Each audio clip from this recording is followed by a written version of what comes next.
Welcome to Roopa's kitchen. ഇന്നത്തെ നമ്മുടെ special എന്ന് വെച്ചാൽ നല്ല പൂരിയും കിഴങ്ങ് മസാലയാണ്. അപ്പോൾ പൂരി പൊങ്ങി വരാനും എണ്ണ കുടിക്കാതിരിക്കാനും ഒക്കെ ഉള്ള ടിപ്പുകളൊക്കെ ഞാൻ പറയുന്നുണ്ട്. എല്ലാവരും ഈ വീഡിയോ ഫുള്ളായിട്ട് കാണണേ. കണ്ടിട്ട് നിങ്ങളുടെ ഫീഡ്ബാക്കും കൂടെ അറിയിക്കണം. അപ്പോൾ ആദ്യമായിട്ട് നമുക്ക് നമ്മുടെ ക്രിസ്പി ആയിട്ടുള്ള പൂരി എങ്ങനെ ഉണ്ടാക്കണം എന്നുള്ളത് നോക്കാം. ക്രിസ്പി ആയിട്ടുള്ള പൂരി തന്നെ ഉണ്ടാക്കാം. അപ്പോൾ അതിനായിട്ട് ഞാൻ ഗോതമ്പ് പൊടി എടുത്തിട്ടുണ്ട്. ഞാനിപ്പോൾ ആട്ട കടയിൽ നിന്ന് വാങ്ങിച്ചത് എടുത്തിട്ടുണ്ട്. വീറ്റ് ഫ്ലോർ കിട്ടിയാൽ അതും എടുക്കാം. ഓക്കെ, അപ്പോൾ ഒരു ബൗളിൽ ഞാൻ 1 കപ്പ് പൊടി അതിനകത്ത് ഇട്ടിട്ടുണ്ട്. പിന്നെ 1 കപ്പും കൂടെ ചേർക്കുന്നു, 2 കപ്പ്. അപ്പോൾ ഇതിൻ്റെ കൂടെ വേണമെങ്കിൽ നമുക്ക് ഒരു 1/2 കപ്പ് മൈദയും കൂടെ ചേർക്കാം. ചേർക്കുമ്പോൾ ഇച്ചിരി കൂടി നല്ലതായിരിക്കും. പക്ഷേ ഞാനിപ്പോൾ മൈദ ചേർക്കുന്നില്ല.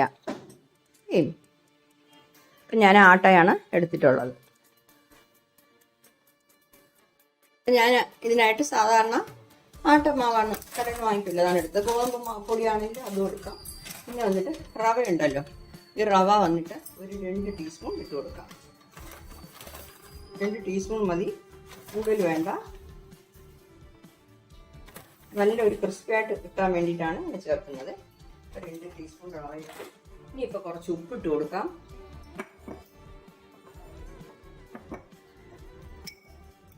ഉപ്പ് പാകത്തിൽ നോക്കിയിട്ടോണേ. കുറച്ച് മാവേ ഉള്ളൂ നമുക്ക്, അത് കാരണം ഉപ്പ് നോക്കിയിട്ടോണം. എന്നിട്ട് നമുക്ക് കുഴച്ചെടുക്കണം. കുറച്ച് വെള്ളം തളിച്ചിട്ട് നമുക്ക് കുഴച്ചെടുക്കാം. എല്ലാം കൂടെ ആദ്യം മിക്സ് ചെയ്യാം.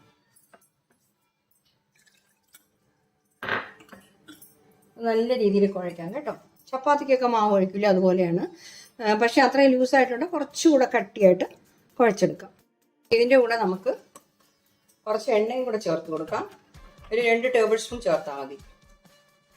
നമ്മൾ ഏത് എണ്ണ കൊണ്ടാണോ പൂരി ഉണ്ടാക്കുന്നത് ആ എണ്ണ ചേർത്തോളൂ, ഇല്ലെങ്കിലേ പിന്നെ പതഞ്ഞ് വരാൻ ചാൻസ് ഉണ്ട്. 2 ടേബിൾ സ്പൂൺ ഞാൻ ചേർത്തിട്ടുണ്ട്. ഇത് ചേർത്തിട്ട് നല്ല രീതിയിലൊന്ന് കുഴച്ചേക്കാം. അപ്പം മാവ് കുഴക്കുമ്പോഴേ നമ്മൾ ചപ്പാത്തിക്ക് മാവ് കുഴക്കുന്നത് പോലെ നല്ല സോഫ്റ്റായിട്ട് തന്നെ കുഴക്കണം. അപ്പോൾ എനിക്ക് ഇത്ര ഇങ്ങനെ കുഴച്ചെടുക്കാനായിട്ട് നമ്മൾ മാവെടുത്ത കപ്പിന് 1 കപ്പും അതേപോലെ ഒരു 2 ടേബിൾ സ്പൂൺ വെള്ളം കൂടെ വേണ്ടി വന്നു. അപ്പോൾ നിങ്ങളിങ്ങനെ കുഴക്കാൻ നേരത്തെ നിങ്ങൾ കയ്യിൽ ഒട്ടിപ്പിടിക്കുന്നു അങ്ങനെ എല്ലാം കുഴക്കാൻ ബുദ്ധിമുട്ട് തോന്നുകയാണെങ്കിൽ ശകലം മാവ് കയ്യിൽ ഇങ്ങനെ എടുത്തിട്ട് നല്ല രീതിയിൽ കുഴച്ചെടുക്കാം. ഓക്കെ, അപ്പം നിങ്ങളിങ്ങനെ കുഴച്ചുകൊണ്ടിരിക്കുമ്പോൾ കൈക്കിനെ ഇങ്ങനെ കുഴക്കാനായിട്ട് ബുദ്ധിമുട്ട് തോന്നുകയാണെങ്കിൽ ശകലം മാവ് കയ്യിൽ പുരട്ടിയിട്ട് അങ്ങനെ ചെയ്ത് കൊടുക്കാം. അല്ലെങ്കിൽ എണ്ണയും കയ്യിൽ തേച്ചിട്ട് നമുക്ക് കുഴക്കാം. ഞാൻ കുറച്ച് മാവ് എടുത്തു, അത്രേ ഉള്ളൂ. ഈ മാവ് കുഴക്കുമ്പോൾ നല്ല സോഫ്റ്റ് ആയിട്ട് പെട്ടെന്ന് നമുക്ക് കിട്ടണമെന്നുണ്ടെങ്കിൽ കൈയുടെ ഈ ഭാഗം ഉണ്ടല്ലോ, ഇത് വെച്ച് ഇങ്ങനെ പ്രസ് ചെയ്ത് കൊടുത്താൽ മതി. ഈ ഭാഗം വെച്ചിട്ട് ഇങ്ങനെ പ്രസ് ചെയ്യുമ്പോഴേ പെട്ടെന്ന് നമുക്ക് സോഫ്റ്റായി കിട്ടും. ഞാനത് നല്ല സോഫ്റ്റായിട്ട് കുഴച്ചിട്ടുണ്ട്. ഇനിയിപ്പോൾ ശകലം എണ്ണ കയ്യിൽ പുരട്ടിയിട്ട് നമുക്കത് അപ്ലൈ ചെയ്ത് കൊടുക്കാം. കാരണം എന്ന് വെച്ചാൽ ഈ മാവ് ഉണങ്ങി പോകാതിരിക്കാൻ വേണ്ടി ഒരു 2 തുള്ളി കുറച്ച് കയ്യിൽ പുരട്ടിയതേ ഉള്ളേ. ഈ മാവിലിങ്ങനെ ഒന്ന് പുരട്ടി കൊടുക്കാം. എന്നിട്ട് ഇത് മൂടി വയ്ക്കാം. ഈ മാവ് ഉണങ്ങി പോകാതിരിക്കാൻ വേണ്ടിയാണ് നമ്മളിങ്ങനെ ഓയിൽ ഇങ്ങനെ പുരട്ടി വെക്കുന്നത്. അപ്പോൾ ഇത് മൂടി വയ്ക്കാം. മൂടി വെച്ച് ഒരു 20 മിനിറ്റ് കഴിഞ്ഞിട്ട് നമുക്ക് പൂരി ഉണ്ടാക്കാം. 20 മിനിറ്റ് വെച്ചിരുന്നാൽ മതി, കൂടുതൽ സമയം വെച്ചിരിക്കേണ്ട. അപ്പം ഞാനത് അടച്ചു വെച്ചേക്കാം. അപ്പോൾ ആ സമയം കൊണ്ട് നമുക്കൊരു പൊട്ടറ്റോ മസാല ഉണ്ടാക്കാം. അതായത് ആലു ബജി എന്ന് പറയും. അതിന് ഞാൻ 3 ഉരുളക്കിഴങ്ങ് കുക്കറിൽ പിന്നെ 3 രീതിയിൽ വെള്ളം ഒഴിച്ച് ഒരു 3 വിസിലോ 4 വിസിലോ വെച്ചാൽ മതി, വെന്ത് കിട്ടും കേട്ടോ. അതിനെങ്ങനെ ഉടച്ചെടുക്കണം കണ്ടോ. ഇതുപോലെ തീരെ പൊടിക്കണമെന്നില്ല, ചെറിയൊരു കഷ്ണം ഇതുപോലെ ഇടയ്ക്കിടയ്ക്ക് കിടന്നാലും കുഴപ്പമില്ല. അതുപോലെ ഇങ്ങനെ ഒന്ന് ഉടച്ചെടുക്കണം. അപ്പം നമ്മൾ ചെയ്യുന്ന രീതിക്ക് ഒരു 4 ഉരുളക്കിഴങ്ങ്, നല്ല വലുത് 4 ഉരുളക്കിഴങ്ങ് വരെ എടുക്കാം. എനിക്ക് ഇത്രേ ആവശ്യമുള്ളൂ, അതുകൊണ്ട് ഞാൻ ഇത്രയും എടുത്തു. ഓക്കെ, അപ്പോൾ നമ്മളിത് പൊടിച്ചു വെച്ചിട്ടുണ്ട്. അപ്പോൾ ചെയ്യാൻ തുടങ്ങാം. അത് പെട്ടെന്ന് തന്നെ ചെയ്തെടുക്കാൻ പറ്റും. അപ്പോൾ അതിനായിട്ട് ഞാനൊരു പാൻ ചൂടാക്കാൻ വെച്ചിട്ടുണ്ട്. ഇത് 2 ടേബിൾ സ്പൂൺ എണ്ണ ഒഴിച്ച് കൊടുക്കാം.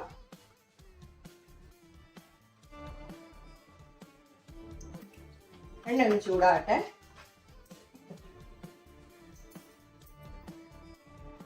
അപ്പോൾ ഞാനൊരു പാൻ ചൂടാക്കാൻ വെച്ചിട്ടുണ്ടായിരുന്നു. അതിൽ 2 ടേബിൾ സ്പൂൺ എണ്ണ ഒഴിച്ചു കൊടുത്തിട്ടുണ്ട്. നിങ്ങൾ ഏത് എണ്ണയാണോ യൂസ് ചെയ്യുന്നത് അത് തന്നെ എടുത്താൽ മതി. അപ്പോൾ എണ്ണ ചൂടായിട്ടുണ്ട്. ഇതിലിപ്പോൾ നമ്മൾ 1 ടീസ്പൂൺ കടുക് ഇട്ട് കൊടുക്കാം. അത് കഴിഞ്ഞിട്ട് ഇതിൻ്റെ കൂടെ 1 ടീസ്പൂൺ കടലപ്പരിപ്പ്, ഇനി വന്നിട്ട് 1 ടീസ്പൂൺ ഉഴുന്ന് പരിപ്പും കൂടെ ഇട്ട് കൊടുക്കാം. 1 ടീസ്പൂൺ ഇട്ടാൽ മതി. അപ്പോൾ ഈ പരിപ്പുകളൊക്കെ നമുക്കൊന്ന് ചുമന്ന് കിട്ടണം. ഫ്ലെയിം കുറച്ച് വെച്ചിട്ട് ചെയ്യണം. കടുക് ഒന്ന് പൊട്ടിയിട്ടുണ്ട്, പക്ഷെ പരിപ്പുകളും ഒന്ന് ചുമന്ന് കിട്ടിയിട്ട് പരിപ്പ് കരിഞ്ഞു പോകാതെ നോക്കണം. ചുമന്ന് കിട്ടിയിട്ട് നമുക്ക് ബാക്കിയുള്ളത് ചേർക്കാം. 1 ടേബിൾ സ്പൂൺ അളവിൽ ഇഞ്ചി കൊത്തിയരിഞ്ഞ് ഇട്ട് കൊടുക്കുന്നത്. കൊത്തിയരിയുമ്പോൾ 1 ടേബിൾ സ്പൂൺ ഉണ്ടായിരുന്നാൽ മതി. അതുപോലെ വെളുത്തുള്ളി അതുപോലെ തന്നെ 1 ടേബിൾ സ്പൂൺ അളവിൽ അതും ഇട്ട് കൊടുത്തിട്ടുണ്ട്. കുറച്ച് കറിവേപ്പില ഇട്ട് കൊടുക്കാം.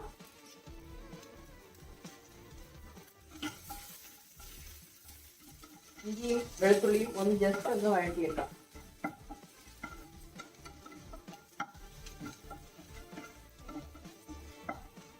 എല്ലാം മീഡിയം ഫ്ലെയിമിൽ വെച്ച് ചെയ്തോണേ.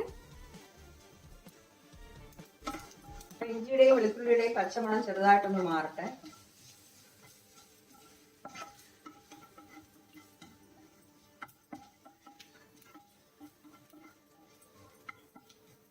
ഇനിയിപ്പോൾ ഇതിൻ്റെ കൂടെ ഞാൻ 1 സവാള കട്ട് ചെയ്ത് വെച്ചിട്ടുണ്ട്. നീളത്തിന് വലിയ സവാളയാണ്, അപ്പോൾ അതും കൂടെ ചേർക്കുന്നു.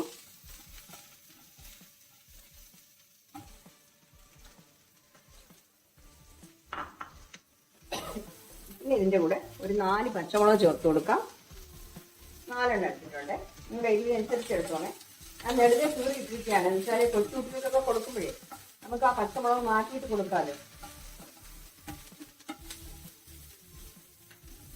എൻ്റെ എരിവ് ഇറങ്ങിക്കോളും. ഇതിൽ കുറച്ച് ഉപ്പിട്ട് കൊടുക്കാം.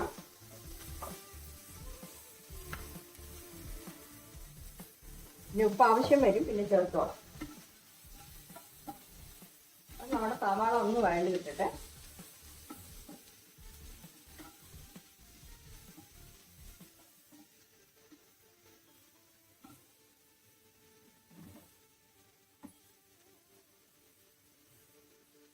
നമ്മുടെ സവാള വന്നിട്ട് നല്ല രീതിയിൽ വഴണ്ട് കിട്ടണ്ട.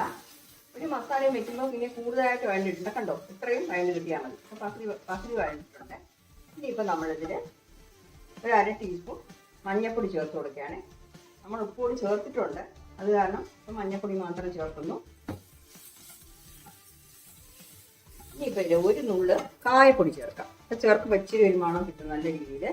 1 നുള്ള് മതി കേട്ടോ, കൂടി പോകരുത്. പൊടികളൊന്നും കൂടി പോകരുത്, കുറച്ചേ ചേർക്കാവൂ.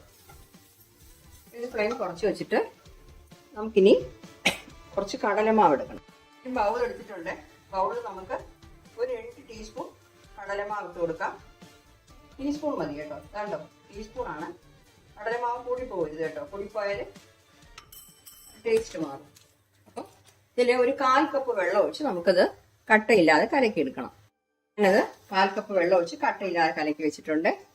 അപ്പം അത് നമുക്ക് ഇതിലോട്ട് ഒഴിച്ചു കൊടുക്കാം. ഇപ്പം ഞാൻ ഈ പൊടിയിട്ട് മഞ്ഞപ്പൊടി ഇട്ട ശേഷം ഫ്ലെയിം ലോ ഫ്ലെയിമിൽ വെച്ചിട്ടാണ് കടലമാവ് എടുക്കാൻ പോയത് കേട്ടോ.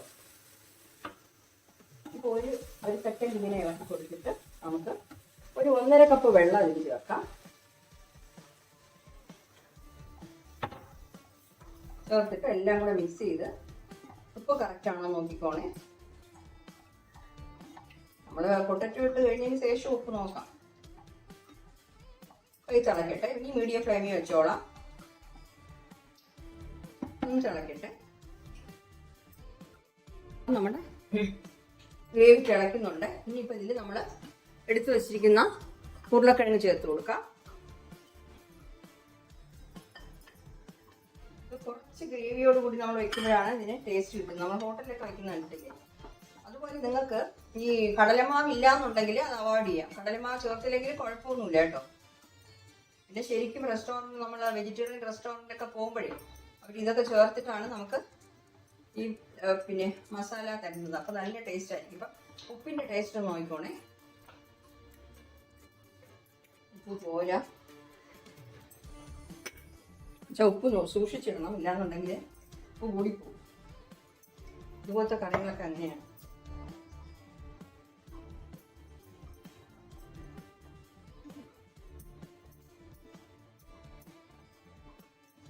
ഉപ്പ് എല്ലായിടത്തും പുരളട്ടെ, എന്നിട്ട് നമുക്ക് ടേസ്റ്റ് നോക്കാം.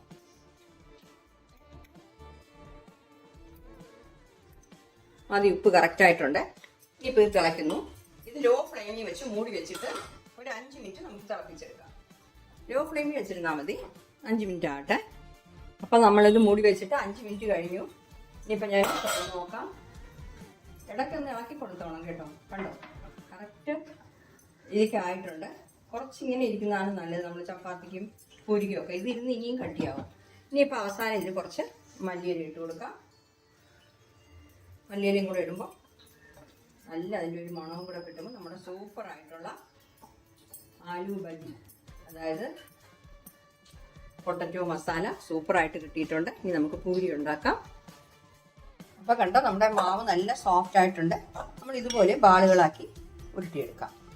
ഓക്കെ, ഇനി നമുക്ക് ചപ്പാത്തി ഉണ്ടാക്കുന്ന കലം എടുത്തിട്ട് കുറച്ച് മാവ് ഇട്ടിട്ടുണ്ട്. എന്നിട്ട് നമുക്ക് പൂരി ഇതുപോലെ ഒന്ന് തീരെ തിന്നായിട്ടും വേണ്ട, തീരെ കട്ടിയായിട്ടും വേണ്ട, ഇതുപോലെ കേട്ടോ. ഇതുണ്ടോ, ഇതേപോലത്തെ രീതിയിൽ ഒന്ന് പരത്തിയെടുക്കാം. എന്നിട്ട് നമുക്ക് ഉണ്ടാക്കാം. കണ്ടോ, ഞാൻ ഇതുപോലെ പരത്തി വെച്ചിട്ടുണ്ട്. ഇതുപോലെ പരത്തുമ്പോൾ നിങ്ങൾക്ക് റൗണ്ട് ഷേപ്പ് കുറച്ചുകൂടെ നല്ലതായിട്ട് വേണമെന്നുണ്ടെങ്കിൽ ഒരു പാത്രത്തിൻ്റെ അടപ്പ് വലുതും വെച്ചിട്ട് ഇങ്ങനെ ഷേപ്പാക്കി എടുക്കാം. അങ്ങനെയും ചെയ്യാം. ഓക്കെ, അപ്പം നമുക്കിത് ഫ്രൈ ചെയ്തെടുക്കാം. നമ്മുടെ എണ്ണ നല്ല രീതിയിൽ ചൂടായിട്ടുണ്ട്. നമുക്ക് പൂരി ഇട്ട് കൊടുക്കാം.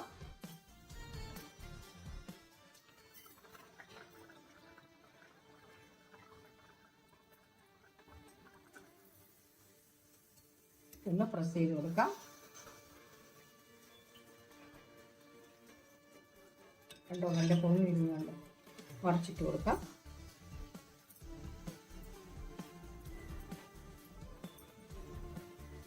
അപ്പോൾ നല്ല രീതിയിൽ ഫ്രൈ ആയതിനു ശേഷം എടുക്കണം കേട്ടോ. അപ്പോൾ കുറച്ചുകൂടെ നേരം ക്രിസ്പി ആയിട്ട് നമുക്ക് ഇരിക്കും. ഇട്ട ഉടനെ എടുത്താൽ എണ്ണയും നിറയെ അതിൽ കാണും. കുറച്ച് നമ്മൾ നല്ല രീതിയിൽ ഫ്രൈ ചെയ്തെടുക്കുമ്പോഴേ എണ്ണ അതിൽ കാണത്തില്ല. അതിനുള്ള എണ്ണയൊക്കെ അങ്ങ് ഫ്രൈ ആകുമ്പോൾ അതിലായിരിക്കും.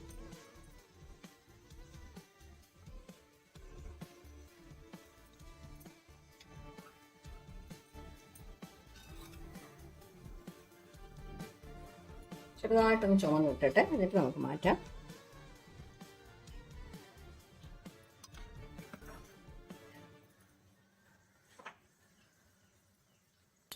മതി, കണ്ടോ, നമ്മുടെ പൂരി സൂപ്പറായിട്ട് കിട്ടിയിട്ടുണ്ട്.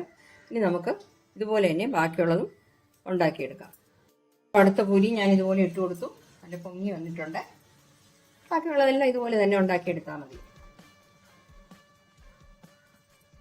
കണ്ടോ, ആവശ്യത്തിന് ചുമന്നിട്ടുണ്ട്. അപ്പോൾ നമ്മൾ റവയും കൂടെ ചേർത്തുകൊണ്ട് നല്ല ക്രിസ്പി ആയിരിക്കും പൂരി. കുറേ നേരം ഇങ്ങനെ ക്രിസ്പി ആയിട്ടിരിക്കുകയും ചെയ്യും. ഓക്കെ, ഇതിപ്പോൾ റെഡി ആയിട്ടുണ്ട്. ഞാൻ എണ്ണയിൽ നിന്ന് മാറ്റാം. അപ്പോൾ നമ്മുടെ പൂരി സൂപ്പറായിട്ട് കിട്ടിയിട്ടുണ്ട്. നമ്മുടെ മസാലയും റെഡി ആയിട്ടുണ്ട്. അപ്പോൾ എല്ലാവരും ഇതുപോലെ ഒന്ന് ട്രൈ ചെയ്ത് നോക്കണം. ഓക്കെ, നോക്കിയിട്ട് നിങ്ങളുടെ ഫീഡ്ബാക്ക് ഒന്ന് അറിയിക്കണേ. കണ്ടോ, നമ്മുടെ മസാല, അതായത് പൊട്ടറ്റോ മസാല, നല്ല മണം കേട്ടോ തുറന്നപ്പോൾ. അപ്പോൾ എല്ലാവരും ഇതുപോലെ ഒന്ന് ട്രൈ ചെയ്ത് നോക്കിയിട്ട് നിങ്ങളുടെ ഫീഡ്ബാക്ക് ഒന്ന് അറിയിക്കണേ.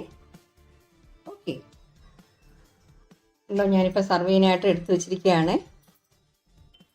അപ്പോൾ ഈ പൂരി വന്നിട്ട് ഇങ്ങനെ പഫി ആയിട്ട് വരുന്നില്ല, അതായത് പൊങ്ങി വരുന്നില്ല എന്ന് പറഞ്ഞ് കുറേ പേര് കംപ്ലൈൻറ്റ് പറയുന്നുണ്ട്. അതുപോലെ എണ്ണ കുടിക്കുന്നതന്നെ. അതിന് 2 ടിപ്പ് ഞാൻ പറഞ്ഞുതരാം. എന്തെന്ന് വെച്ചാൽ, എണ്ണ വന്ന് നല്ല ചൂടായതിന് ശേഷം പൊരിക്കാനായിട്ട് ഇട്ട് കൊടുക്കണം. ഓക്കെ, അതങ്ങനെയാണ് ചെയ്യേണ്ടത്. അപ്പം നല്ല രീതിയിൽ നമുക്ക് ഇങ്ങനെ പൊങ്ങി വരും പൂരി. അതേപോലെ മാവ് കുഴയ്ക്കുന്നത് അതുപോലെ തന്നെ നല്ല സോഫ്റ്റായിട്ട് നല്ല രീതിയിൽ മാവ് കുഴച്ചെടുക്കും. ഞാൻ കുഴച്ചില്ലേ, അതേപോലെ തന്നെ കുഴച്ചെടുത്താൽ മതി. അങ്ങനെ ചെയ്യുമ്പോൾ നല്ല രീതിയിൽ കിട്ടും. എണ്ണ തീരെ കുടിക്കത്തില്ല. നമ്മൾ എണ്ണ നല്ല രീതിയിൽ ചൂടായിട്ട് നമ്മൾ പൂരി അതിലിടുമ്പോഴേ എണ്ണ കുടിക്കത്തേ ഇല്ല. അതിൽ പൂരിയിൽ എണ്ണയെ കാണത്തില്ല, പൊങ്ങി വരികയും ചെയ്യും. ഓക്കെ, അപ്പം അതുപോലെ ചെയ്യണേ. അപ്പം ഇനി അടുത്ത ടിപ്പ് എന്തെന്ന് വെച്ചാൽ, ഈ പൂരി ഇതുപോലെ പൊങ്ങി വരണമെങ്കിൽ കുറച്ച് കട്ടിക്ക് എന്നെ പരത്തണം കേട്ടോ. തീരെ നൈസായിട്ട് പരത്തുകയാണെങ്കിൽ അത് പൊങ്ങി വരത്തില്ല. കുറച്ച് കട്ടിക്ക് പരത്തിയാൽ അത് പൊങ്ങി വരും. ആദ്യം ഒന്ന് നിങ്ങൾക്ക് അങ്ങനെ ആയാലും രണ്ടാമതൊന്ന് കുറച്ചുകൂടെ കട്ടിയായിട്ട് പരത്തി ഉണ്ടാക്കി നോക്കൂ, നല്ല രീതിയിൽ പൊങ്ങി വരും. ഇതാണ് ഈ പൂരി പൊങ്ങി വരാനുള്ള 2 ടിപ്പെന്ന് ഞാൻ പറഞ്ഞത്. ഓക്കെ, നമ്മുടെ ഈ വീഡിയോ ഫുള്ളും കണ്ടിട്ട് നിങ്ങളൊന്ന് ട്രൈ ചെയ്ത് നോക്കണം. Okay, thank you.